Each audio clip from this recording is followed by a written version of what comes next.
Endorsements for 2008. Mencius Moldbug. February 4, 2008. Unqualified Reservations. Narrated by Skeptical Waves. Endorsements for 2008. Since we do have an election coming along here in Far Emiriki, I do feel that as a responsible public intellectual I should make some kind of an endorsement. First, I feel that before voting, it is absolutely essential that everyone read this essay, and then watch this video. Please do not reverse the order. This process may take half an hour or so, but I feel it will put you in the correct mood for democratic contemplation. What is your goal in voting? Your goal in voting is to affect the real world in a real way.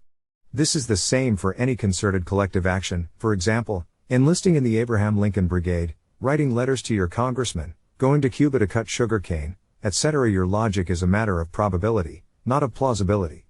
The tiny influence exerted by your action may, very improbably, sway some large-scale event in some meaningful direction.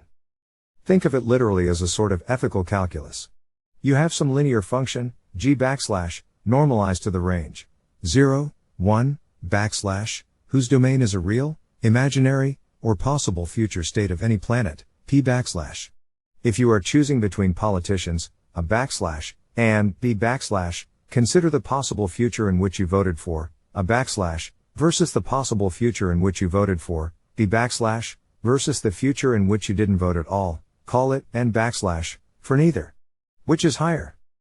GP underscore a backslash, GP underscore b backslash, or GP underscore n backslash? Distributed among all possible outcomes, these differences may be very small. But these small differences in probability nonetheless generate a slope, and you can vote by the slope. In many elections, however, there is only one possible outcome. For example, it is clear that John McCain will win the Republican primary tomorrow. For example, a news blackout has already been imposed on his main competitor.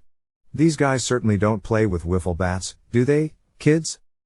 Therefore, the probability that your vote will change the winner of the Republican primary tomorrow is trivial, because the official press's guess of the outcome is trustworthy. Not that its predictions are always reliable, but this kind of thing is what it eats for lunch. Therefore, GP underscore a backslash, and GP underscore n backslash, are pretty much equivalent for McCain. If your only reason to vote is to support or oppose McCain, you need not vote. But wait, say. What about Kantian effects? Isn't my goal in voting to produce a result, not just by myself, but in concert with others? Lots of people joined the Abraham Lincoln Brigade. Very few started their own Abraham Lincoln Brigade. It was Operation Venceremos, not Operation Venceré. And so on.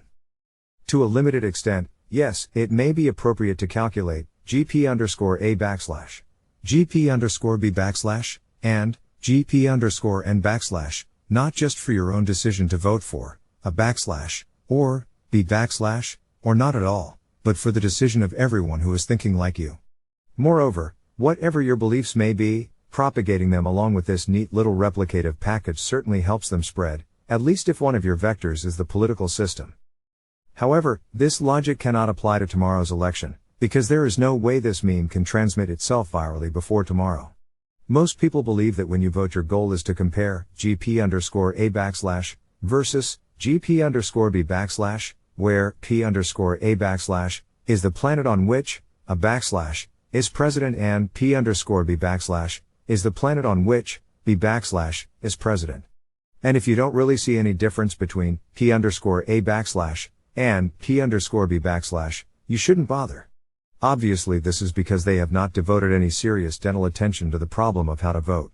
While hardly surprising, this hardly suggests that these same folks will both receive and transmit some new explanation of the problem.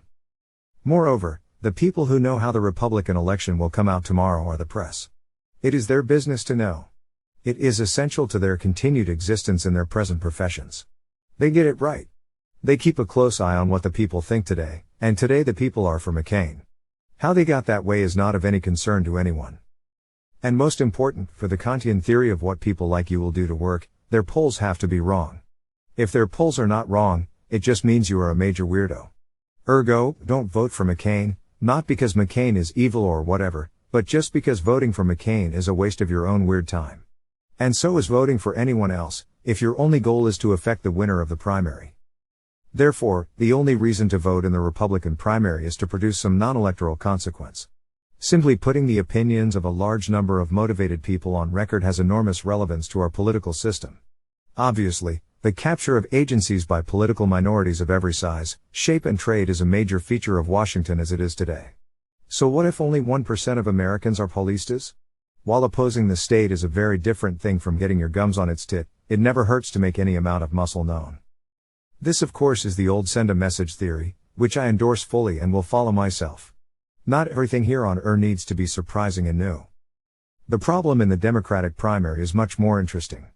Your choice is between candidate H, who would stand out as colorful in the Brezhnev administration and is famous primarily for her devious bureaucratic ruthlessness, and candidate O, who comes to us as if born full-grown, like Aphrodite at Paphos, from the baths at SLN, but is somewhat notable for his connections to racist gangsters and religious freaks, and is also the first American politician in over 60 years whose supporters sound exactly as if they were praying to Hitler. How can we even begin to react to this tasty smorgasbord? We can begin by noting that, since the race is officially undecided, our votes may actually help determine the winner. Therefore, we must simply answer the default question, whose election is most likely to improve the world?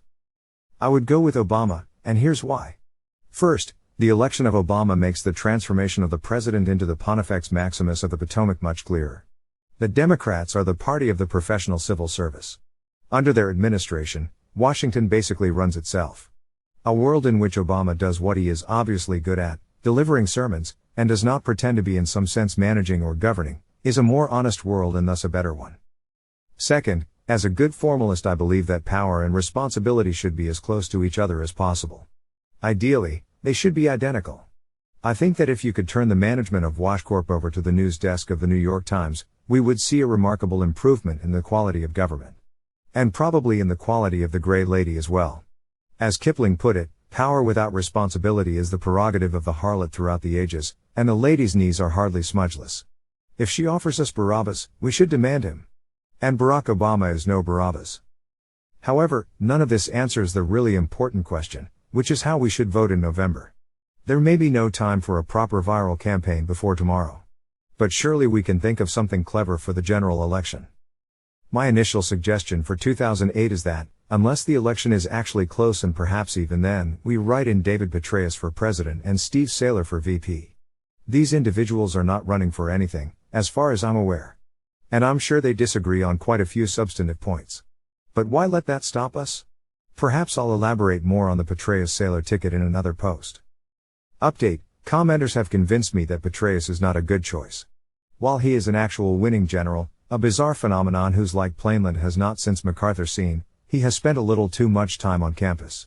You wouldn't want another Eisenhower, and you wouldn't want to be seen as asking for one, either. So let's swap him out for an all-blogger ticket with Bill Whittle.